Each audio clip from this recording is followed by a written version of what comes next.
ଆପଣ କେବେ ଭାବିଛନ୍ତି ଯଦି ଦୋକାନରେ ତେଲ ଡାଲି ଆଉ ଚାଉଳ ନ ମିଳିବ, ଯଦି ବଜାରରେ ଫଳମୂଳ କିଛି ନ ମିଳିବ, ଯଦି ପିନ୍ଧିବା ପାଇଁ କପଡ଼ା ନ ମିଳିବ, ଯଦି ଚାଲିବା ପାଇଁ ଜୋତା ନ ମିଳିବ, ନୂଆ ନୂଆ ଜାଗା ବୁଲିବାର ସଉକ ପୁରା ନ ହେବ, ଲୋକମାନେ ମେଡିକାଲ ପର୍ଯ୍ୟନ୍ତ ନ ପହଞ୍ଚି ପାରିବେ, ତାହେଲେ ଦେଶର ଅବସ୍ଥା କ'ଣ ହେବ?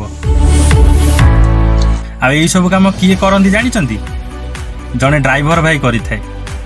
ସେଇ ଡ୍ରାଇଭର ଭାଇ, ଯେଉଁ ଡ୍ରାଇଭର ଭାଇଙ୍କୁ ଆପଣ ଟ୍ରକ୍ ଚଳିଲା ବେଳେ ଟିକିଏ ଭୁଲ ହେଇଗଲେ ଘୋଷାଡ଼ିକି ଆଣି ପିଟନ୍ତି।